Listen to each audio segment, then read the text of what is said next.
People's problems these days have literally became nothing but a badge of honor. If you go outside and look at society, it's almost cool to be the person that has the most problems in the world, right? Everybody just celebrates like, oh my God, girl, I've had domestic violence too. Oh my God, I have so much anxiety. Oh my God, I'm so fucking depressed. There's a big kumbaya group for every single person out there that has problems. Now, I'm not saying that I'm some perfect human being and I don't have problems myself, but what I am saying is it's almost like a trend. Like everybody's fighting up the pyramid on the hierarchy of who can get to the top of like who has the most problems. And I don't know if you guys have read this book, but in the 48 Laws of Power by Robert Greene, he states in law number 10 to avoid the unhappy and the unlucky. It's almost like that is reversed now. It's almost like you almost want to be the unhappy and unlucky person so you can go be accepted by everybody else in society. And I think that that is the rule number one of the biggest downfall in society that I see. If you guys don't know who I am, my name is Chris. I go by the Prince Machiavelli, and I am the owner of the legendary Lord Knows Clothes. I'm here today, and I made this channel so I can help you guys out, not just in business and with your brand, but also just giving you my perspectives on life. It's a lot of struggling brand owners out there, and I do not want to see you be one of them. So let's get into the second one. Number 2, accepting failure is celebrated. So if you're drowning outside, let me ask you, even if you don't know how to swim, you're not just going to sit there and accept failure.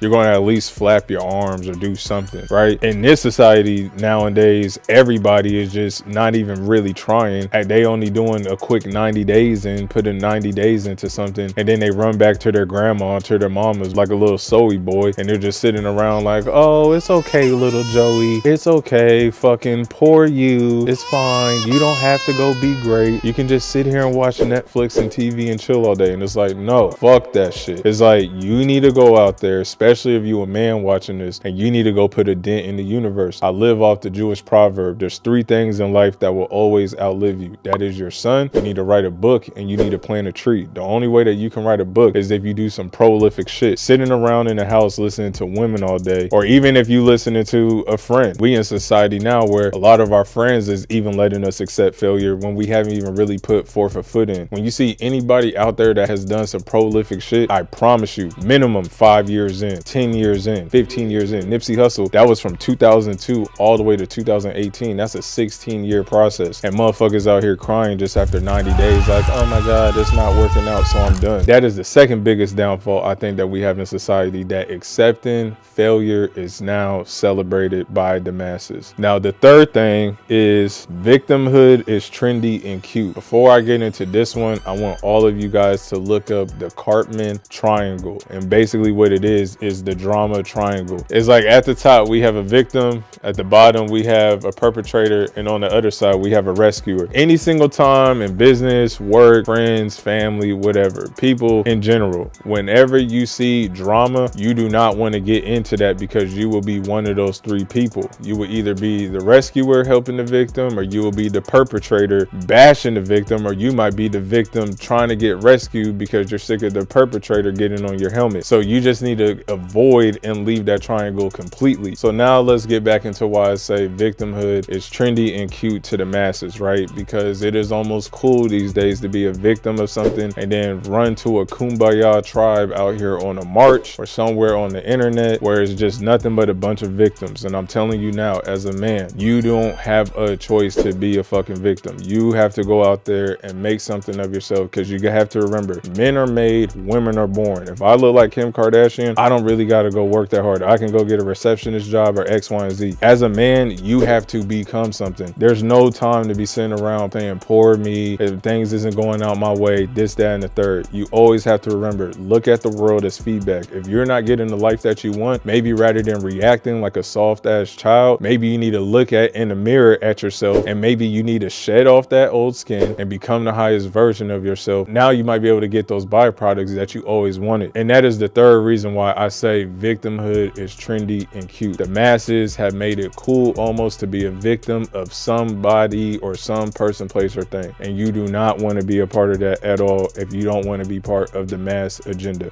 And then the fourth one, which is probably the most important, people having no sense of self and having no direction. Every single person out there that is listening to this, I promise you that you have Michael Jordan talent at something. It may not be clothes, it may be writing, it may be poetry, it may be a dating coach. I don't know what it is, but you need to dig deep with yourself, get serious for once, get sincere and serious and devoted about your life and figure it out. Who the fuck am I? Where am I going? And where am I headed, right? Those are the questions you need to be asking yourself daily. A lot of people live on default and on autopilot. They're no different than being on the plane and literally just sitting there coasting in the air. That is how a lot of people is living life. They're like a Now 21 CD. You put it in, you know all the songs from the top to the bottom. That is how a lot of people are living their life. They living like a fucking repeated disc. And I promise you this, the older you get, the harder it's going to be to get out that matrix. So if I was you, and if you're young listening to this, I will go write down, who am I? I'll go write down my strengths and weaknesses. What do I truly want in life? And the first few answers that might come out, that might be ghost, right? Because to really know what you want in life, that takes time of silence. There's no interruptions in that. It's literally just you, your thoughts, and a sense of self. For you to get some self-realization, to really figure it out. Who am I and what do I want and where do I want to go in my life? Don't get caught up in the external things of other people. You need to go lock yourself in a room, turn off the phone, turn off the Xbox, turn off the Netflix, and really just sit down. The sad thing is about all of this, with COVID happening, recession that we're in, all this fuckery is happening in the past 2 to 3 years, and people are still living life on autopilot. Rather than looking at the truth, people would rather go kick it with their friends, run to the bar, do all of the things besides look at the truth. And I promise you this, the people who run from resistance, they're going to get hit with a Mike Tyson punch so hard later on in life. I'd rather face those demons now, get out of the trenches, get out of the mud, and become something higher than who I currently am right now. And a lot of people aren't built for that, and that's why a lot of people don't have the things that they want in life and where they want to be at in life. So if I was you guys, I would highly rewatch this video and look at the 4 biggest downfalls of society. So the key takeaways and the 4 biggest things are: number 1, problems have become a badge of honor. Number 2, accepting failure is celebrated. Number 3, victimhood is trendy and cute. And last but not least, at number 4, people have no direction or a sense of self. And every single person watching this, I do not want that person to be you. And like I said, I make this channel for clothing brand owners, but this is also good for clothing brand owners as well, because you have to look in the mirror from time to time to see if you are still on that narrow path like you once were when you were in survival mode. And like I said, you guys, if y'all need help with y'all brand, if y'all need life advice or anything, click the link into my free Discord, and I'll see y'all in the next video. Machiavelli is out. Peace.